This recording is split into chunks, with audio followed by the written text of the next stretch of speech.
Hi there, I'm Pastor John from New Life Assembly, and you'll notice behind me today that I'm on location in the desert near Israel. This behind me is the traditional site for Mount Sinai or Mount Horeb. Now, Mount Sinai factors importantly into the book of Deuteronomy, as we're going to learn, because Mount Sinai is where God gave his laws to Moses, the author of Deuteronomy. And Deuteronomy is in and of itself a rehashing, if you will, of the law, a retelling of the law and of the trials of Israel throughout the wilderness, and giving the reasons for why they had to go 40 years in the wilderness.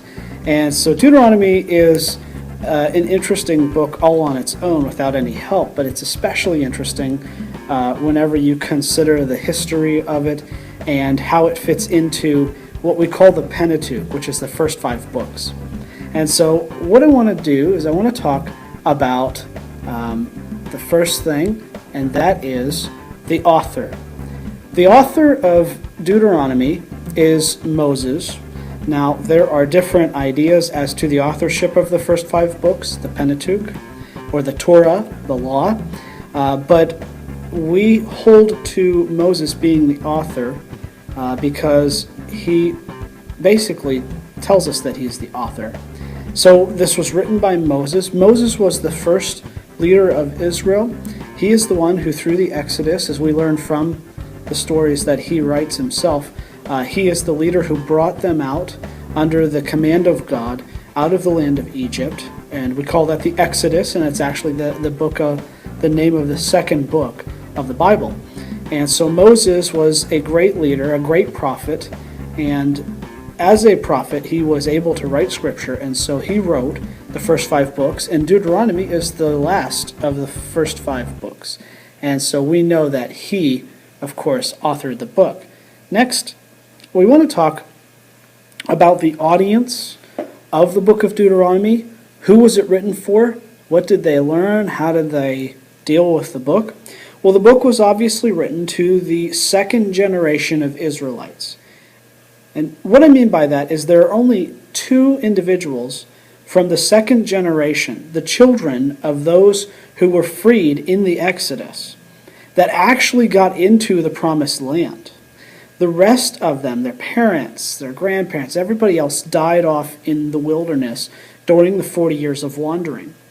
And even Moses himself did not get into the promised land, but he got to see it from a mountaintop before he died. And actually his death is recorded in the book of Deuteronomy. And so we'll be looking at that toward the end of our devotions through this book. But the audience was the second generation because they were the ones that would go to war through Joshua's command and would gain the promised land that they were so working for as they went through the wilderness, returning basically to the land of their forefathers, Abraham and Isaac and Jacob, before Joseph moved them down to Egypt. And so this is the audience of Moses' writings and of his speeches in this book. Now, we want to talk about the circumstances. I've kind of already touched on them a little bit. But the circumstances of the book of Deuteronomy are that there's an entirely new generation about to head into the promised land under the command of Joshua, Moses' servant. So essentially you have Moses, the first leader, telling the people what to expect when they come into the land. One of the differences between Deuteronomy and the other books of the law is that Deuteronomy will actually go through what will happen in the land.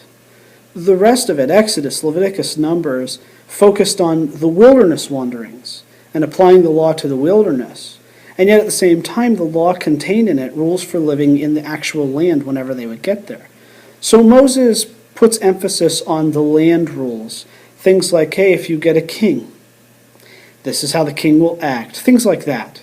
Because they wouldn't have had a king in the wilderness. They would have a king who had a palace in land. And so this is where they're kind of going with this whole thing. So Moses quite properly make sure that these second generation, these youngsters, know what to expect in the land. He wants to challenge them and make sure that they realize that they have to stand true to the covenant that they have made with God and as a nation, or they will not stand at all. And that is basically the circumstances for this book and for its, first of all, for its speaking. This was probably orally given, but then also its writing. You know, one of the interesting things about Hebrew is a lot of people are not familiar with it enough. So let me just show you from the Dead Sea Scrolls what Hebrew looks like. This would be what maybe Deuteronomy would have looked like. Of course, this is written really nicely by a scholar in probably the 200s BC. This is from the Dead Sea Scrolls collection. But that language, that look and that feel would have been part of Moses' writing whenever he wrote in Hebrew the book of Deuteronomy, and all 5 of the first 5 books would have been written in this language of ancient Hebrew. And so this is what you study in school whenever you go to learn languages in the Bible: Hebrew, Aramaic, and Greek. And so that's what it looked like in Deuteronomy. And it's very fun to get involved with that. So he first of all says these, then he writes them. So I want to talk next about how Deuteronomy is laid out. When we get to talking about the book of Deuteronomy, I wanted to show you a quick outline of how the book is arranged. And this outline will be helpful in our devotional time because it will show us exactly where we're at in the whole of the book. This is a longer book, and so it's going to take us a little bit to get through it. But I'm going to go chapter by chapter. Each day I'm going to introduce you to a new chapter, and I'm going to highlight a certain portion of that chapter, and you're at the best benefit for reading the whole chapter. And I'll explain a little bit about what's going on in the whole chapter, but this will give you sort of an idea of what to expect as we go through the book. And so that is sort of an outline of the book itself and what we expect to accomplish as we go through the book of Deuteronomy. Now, the next thing I want to talk about is the interpretation of Deuteronomy. How do we then interpret this book? How is it arranged? As you were looking at the outline there, what is in the book, and how do I study it? How do I understand it? How do I read it? And so there have been 3 different interpretive measures used by most scholars to read the book of Deuteronomy. The first one is to read the book for the 10 Commandments. You found in that outline there that there are several sections. There's actually from like chapters 5 through 11, it goes through the 10 Commandments in a deeper level. And so you've got that. You've also got the fact that the whole book is about the law. And so one of the ways to interpret it is to go through the 10 Commandments and get a clearer idea of how to apply those in everyday Israel, and then also to make the interpretive move to understand those laws for us today. And so that'll be one of the approaches that I'll use from time to time. Another one is to see Deuteronomy as a list of Moses' final sermons to the people of Israel. So it's kind of like James in that it's just taking all of his sermonic material, all of his messages, all of his final thoughts, and putting them in one place so people can read them and making them fit together so that they make sense for a whole book, for 34 chapters. So that is usually probably the most standard way of dealing with the book of Deuteronomy. But there is another one that was recently discovered when we discovered some treaties from the ancient Near East a while back.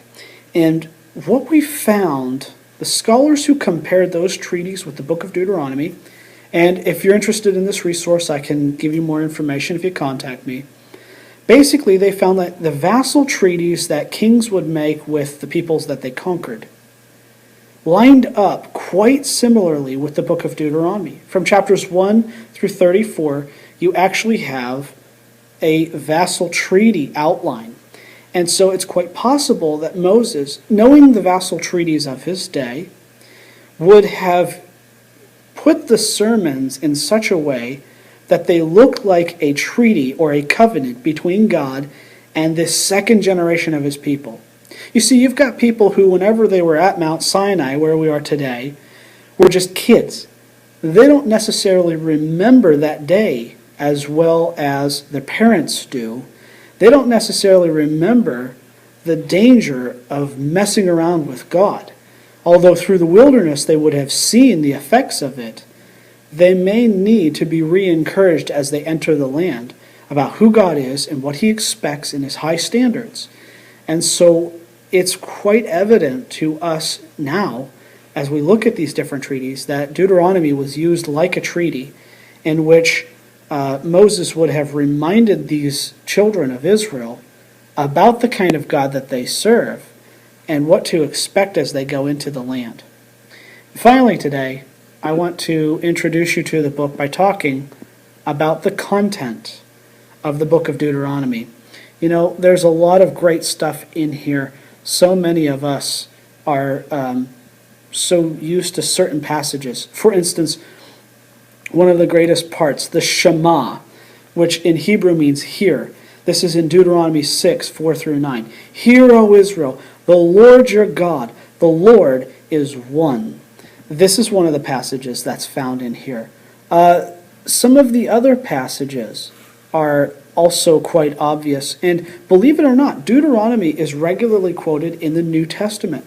So it became a very important work from which to gain an understanding, even for the New Testament Christians of the first century. And so I want to encourage you as we read this book together, as we study it in a little bit more depth, as we put it together in our minds and help ourselves to be able to know the book better, I want to encourage you to read along with me and to study along with me. We are going to learn a lot about the laws of Israel again. The book name, Deuteronomy, comes from two words in Greek from the Septuagint, which was translated from Hebrew into Greek about the 200s BC.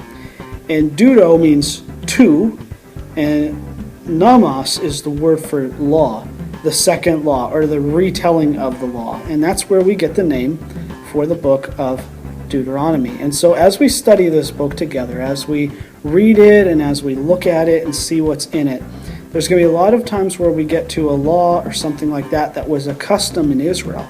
But what I'm going to do for our Christian studies, I'm going to show you how we would take that law today and how we'd incorporate it into our principles for living, our understanding of how the world works, how God made things, the high standards that he expects of Christians. And so we're going to have a lot of fun talking about this book together, and I hope that you enjoy it as much as I do. As we get into the book of Deuteronomy, tomorrow morning we'll take a look at chapter 1 of the book of Deuteronomy. I hope that you are encouraged by this book, challenged to live for God in a greater way in our day and age, just as the Israelites were challenged way back then before they went into the land with Joshua. Have a great day in the Lord, and I'll see you tomorrow.